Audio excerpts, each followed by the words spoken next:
Good afternoon, and thank you for joining us for an MP webinar covering Employee Retention Tax Credit, ERTC, the latest guidance. I'm Katie Kreider, Marketing Specialist here at MP. For those of you joining us on a webinar for the first time, MP is a full-service human capital management company. We offer a complete suite of products and services to support organizations through the entire employee lifecycle, including recruiting, HR, payroll, benefits administration, and time and attendance.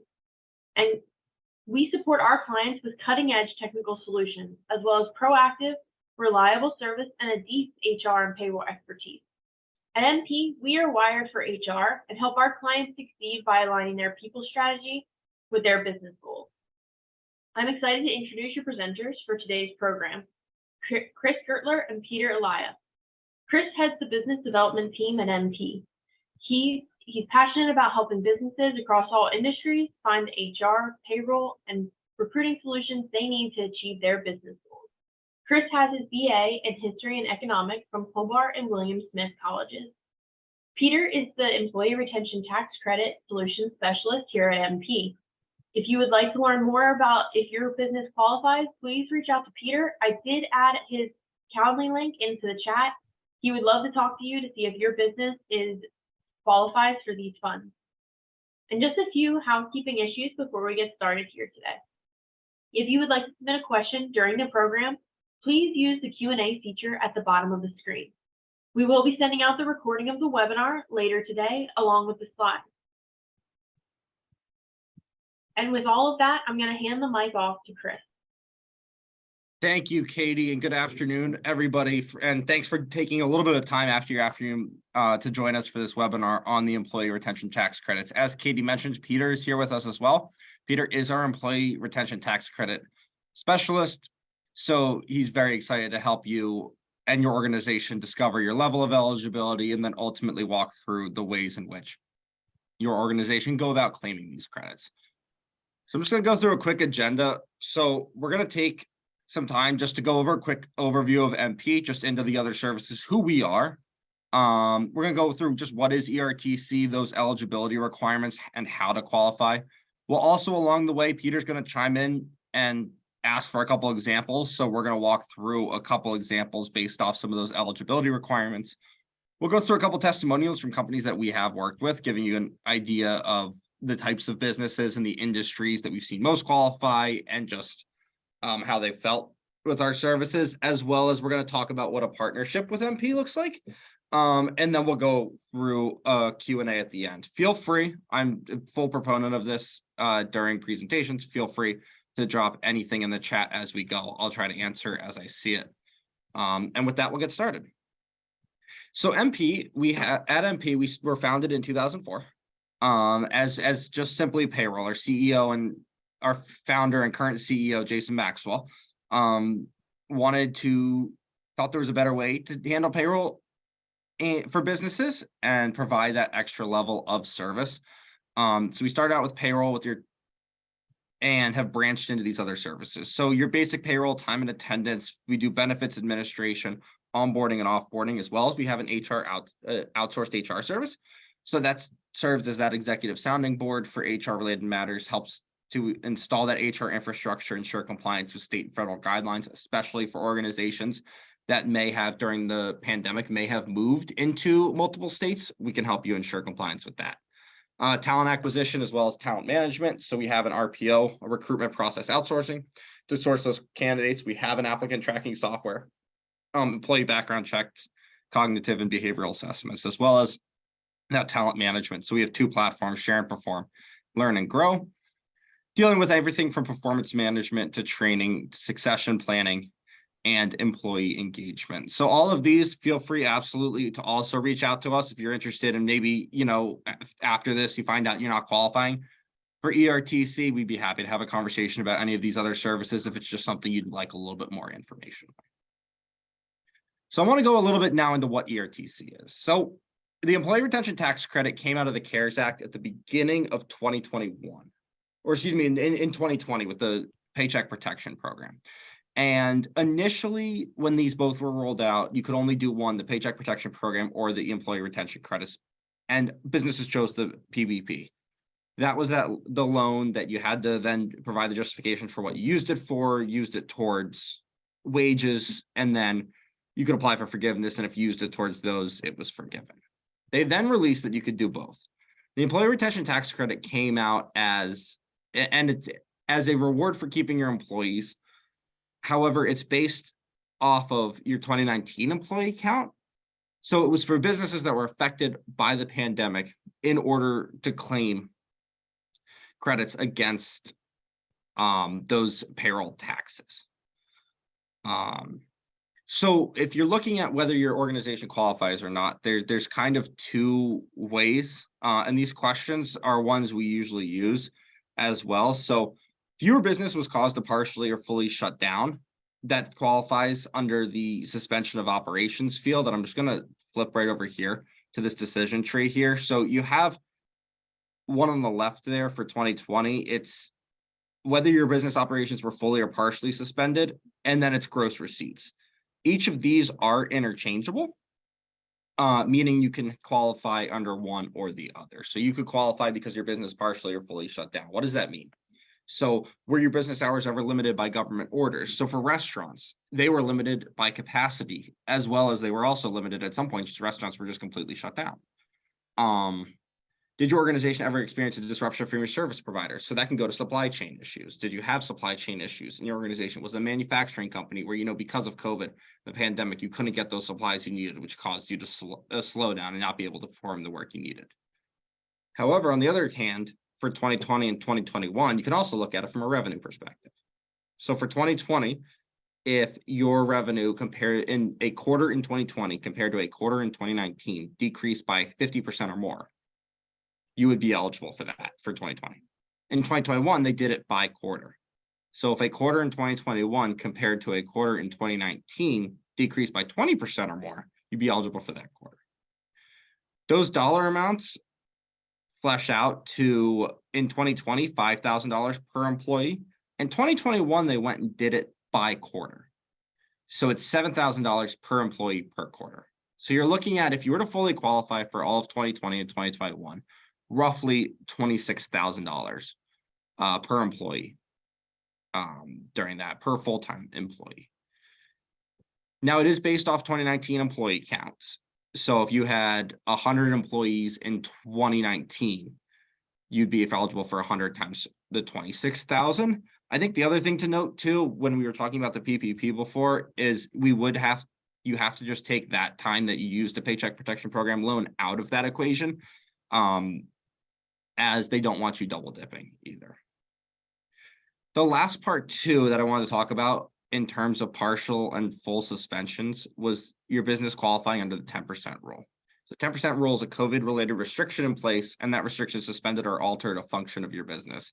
That piece could be 10% or more of the total revenue or 10% more of the total hours worked.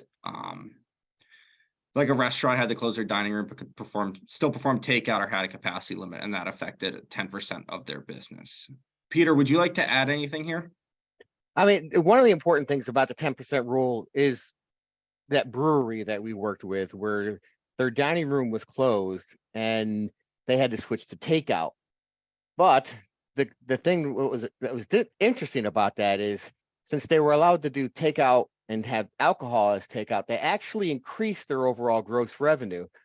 But because that dining room was more than 10% of their business, they still qualified.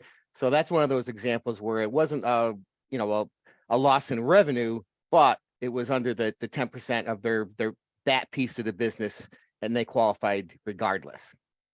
Absolutely. So that just shows you a little bit there of kind of how it affects it. I think the other thing to go into too is this, we use this as well.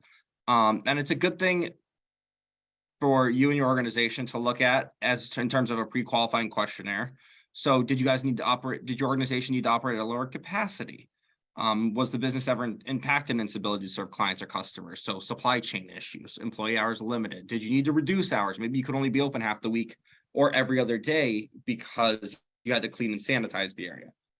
Were they ever unable to use your physical workspace? Did it have a limitation on its gatherings? Were your hours limited, or did your clients or customers need to socially distance? All of these are ones that can start to contribute to build a case for why you and your organization would be eligible, qualifying under that pandemic disrupting operations through that. Peter, anything to add on this one? I think the biggest aspect is an effective, some of these items on here, if you had to switch to different services, if they couldn't be duplicated, where if you had to go to where the virtual method was just not as effective as if it was in-house or face-to-face. So a lot of those areas can fall under those guidelines and that are definitely worth looking into. Perfect. Like I said too, under this how to qualify, so this is one that our team put out a decision tree for 2020 on the left there, 2021 on the right. Apologies that it looks like it got squeezed a little bit. The biggest thing to note here is 2020 and 2021 is the employee sizes too. In 2019, you were considered a large employer under the employee retention tax credit if you had 100 or more full-time workers in 2019. For the 2021 eligibility, they moved it to 500 for the 2021 quarters as well. Then you take a look at the gross receipts and you see if you had any decline. And I just want to quickly answer a question here for the revenue comparison between 2019 and 2020. Is that looked at quarterly or the year as a whole? I believe that is looked at quarterly.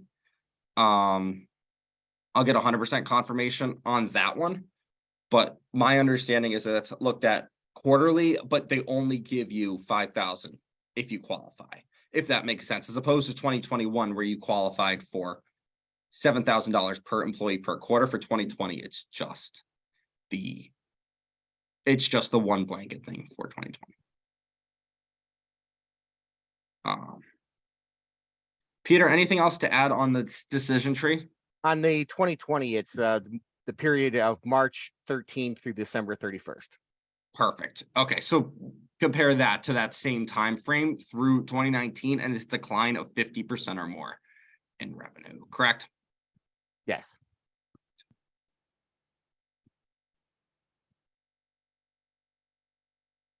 Oh, next slide. Okay. So now going over to why work with MP's ERTC services. So if you found out that and gone through this and looked at those questionnaires, so if you looked at those questions and said, hey, I think I might be eligible, I'm interested in seeing how MP can help me claim these credits. So we are 100% success-based.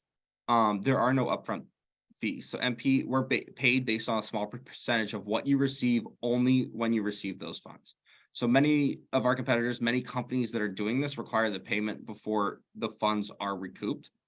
So they require a payment in advance based off what they think you'll gain or whatever. But you're talking about, maybe a sizable amount of maybe 7 figures, where they're asking for a percentage of that, which is a decent amount of money up front. MP is based when you receive, our payment is when you receive your checks. Faster turnaround. So our team also ensures that you receive the maximum refund with minimum turnaround times. Our tax team's fantastic. They streamline the process, reduce any time and effort your team contributes to the process. We've also, with the expertise we have, so we have industry specific experts that understand all the nuances. It's who I usually bounce my questions off of. We've also helped hundreds of businesses that didn't know they were eligible to qualify for hundreds of thousands of dollars in funds. I believe we're pretty significantly into the uppers between 70 to 100 million claimed plus for prospects and clients. Audit protection as well. You can trust MP's experts to ensure that your claim's accurate and defensible. We prepare your paperwork and records to keep in case of an audit. Additionally, we also promise to assist any audited clients and resolve IRS concerns. I think this other one too at the bottom here is something unique that MP does with this ERTC. So for us, this is an opportunity to build a partnership with you and your organization. So we offer our clients to use half of their fee that we charge towards one of our services. So oftentimes they can elect to use a year of our outsourced HR services. So our SHRM certified HR experts will conduct a comprehensive audit of your HR policies and employee handbook and provide you a thorough, proactive roadmap for success. So if you want to learn more about that, we're happy to chat with you as well. Like Katie had mentioned previously, Peter's Calendly is there. Well, also our emails will be in this as well. So if you'd like to learn more about that as a one-off, or if you do choose to work with us for these, that often qualifies for a free year of that. Just based off the return you may get. Peter, anything to add here? I think that one of the biggest things that separates us from a lot of the competitors really comes down to we're there for the long haul. We don't just do ERC. We're a full service company. So of course we want to earn your business in the long term. But when it comes down to it, when we go through this process of really digging in to see what may be available to you, it's really worry-free from the client's point of view, where you're not paying anything up front, you're not showing anything out ahead of time until we actually go through the process and until you actually have checks in hand from the IRS. So it's really as stress-free and as worry-free as it can be. And we're going to do it the right way and make sure that we're there to work with you in the long term. Absolutely. So I just want to share a couple testimonials and examples of kind of the types of companies we worked with. Obviously, as you can imagine, I mean, we've all lived through this pandemic over the last 2 years. You can probably figure out what was the industries that are most likely and almost slam dunk eligible. Restaurants, hospitality. So you can see the restaurant and brewery. This was the one Peter was talking about. So the tap room was closed due to government orders, required to also limit customer capacity. They were eligible for the ERC because they had a drastic reduction in gross receipts. And they were able to get 1.5 million, about 100 employee company. We worked with a healthcare provider, home healthcare. They had difficulty retaining the staff, and that decreased their revenue. So MP was able to help it. We were able to help them facilitate their pandemic recovery, as well as a immigration law firm that had a large reduction in gross receipts. Government orders and court closures halted these procedures, sometimes almost completely. Worked with another restaurant too, helped that group. It covered all their 4 locations and 200 employees. They had temporary shutdown orders and restrictions on capacity as well as alcohol sales. Health and fitness center too, you can imagine with gyms. Membership dropped, masking, social distancing requirements, limiting the class size. As well as we were able to get a construction firm 1.7 million because of shutdowns, supply chain issues, and reducing the limitation to the operations. So that was through the gross receipts as well. Peter, anything to add on any of these or any examples that you've come across so far? I think the biggest thing with this, the gross receipts part, is the pretty cut and dry aspect. That comes down to like 1 + 1 = 2.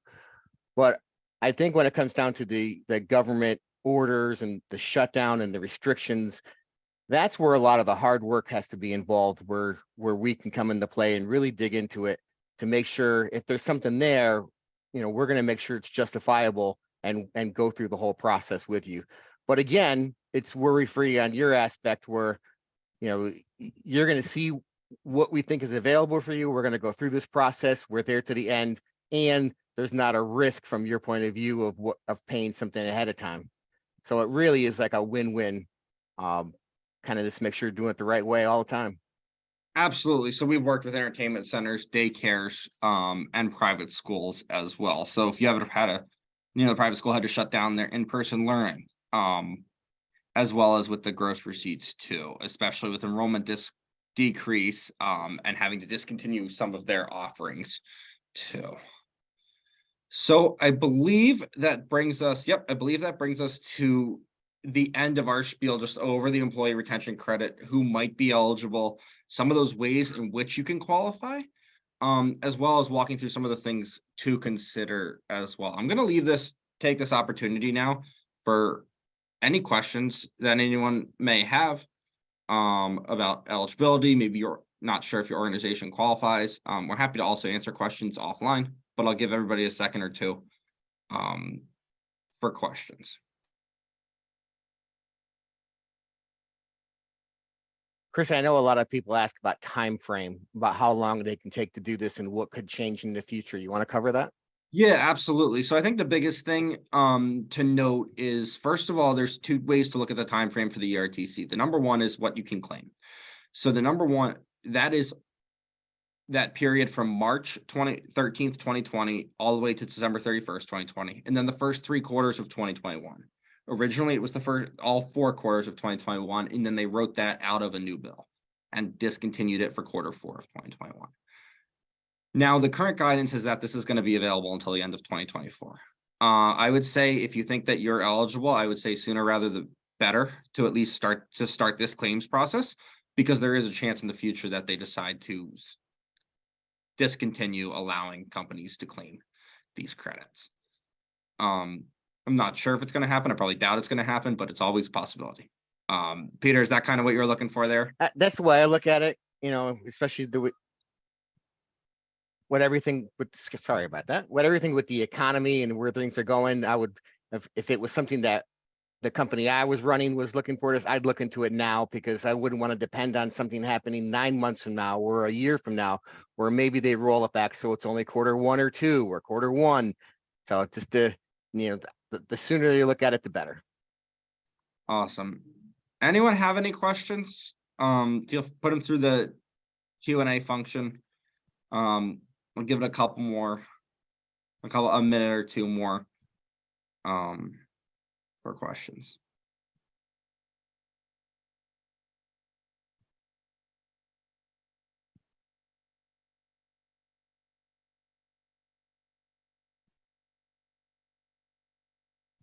So the latest that it can be claimed, yeah, absolutely. Happy to repeat the time frame. So they're saying that the latest you can claim this is the end of 2024. However, so the latest you can actually apply for let me clarify this, because I'm doing a bad job of it. The latest you can apply for the credits is 2024.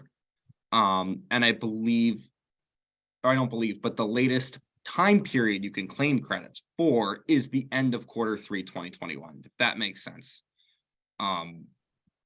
You can retroactively all the way till the end of 2024 claim these credits. However, we definitely recommend doing it sooner rather than later, especially because I believe the IRS is at a wide range of 4 to 10 months to get these credits back. I hope I explained that okay. Happy to follow up afterwards too and clarify.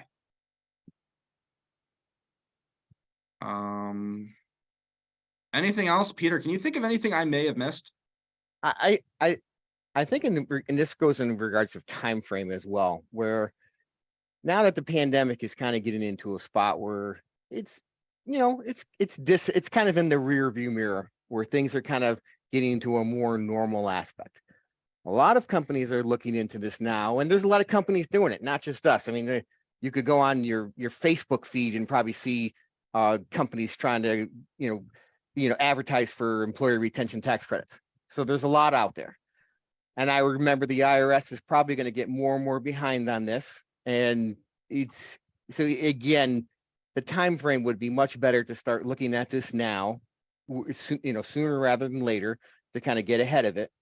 But then as far as what we do and what we're different is, it's really, again, it's because of the way that we're compensated and the way that, we're success based, and we don't get anything until you actually get those checks in hand. It really puts things at ease for your business or your organization or your nonprofit, to where, we're there for the long haul, but it's we're it's not just kind of like a fly by night where we're trying to take something from you. We're there to work as a partner and grow with you.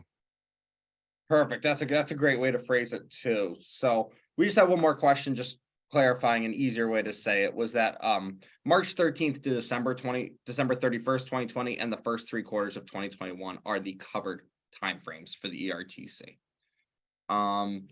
Peters, once again, I appreciate everybody's time this afternoon for joining us to learn a little bit more about the ERTC. Peter's calendar link is in the chat. Feel free to use it to book a quick 10 to 15 minute conversation with Peter about what you or your organization might be eligible for. He's happy to dive in and kind of give you an estimate and an idea of what you might be looking at, as well as we're happy to follow up after this webinar and happy to connect too. So unless there's any more questions, Katie, I think it's all back to you. Awesome. Thank you, Chris and Peter. To learn more about NP's full service solutions for 2023 and more in the ERTC program, I did just drop a link to chat with Peter. Again, if you would like to schedule a meeting with him, please feel free to do so. If you would have any more questions, please reach out to info@mphr.com. You can visit our website for more information. Please join us on our upcoming webinar tomorrow afternoon on payroll fraud, key steps for prevention and identification in 2023. Visit our website to register and to see the full calendar of upcoming events and available resources. We will be sending out a recording of today's webinar along with the presentation slides this afternoon. Thanks for joining us and have a terrific day.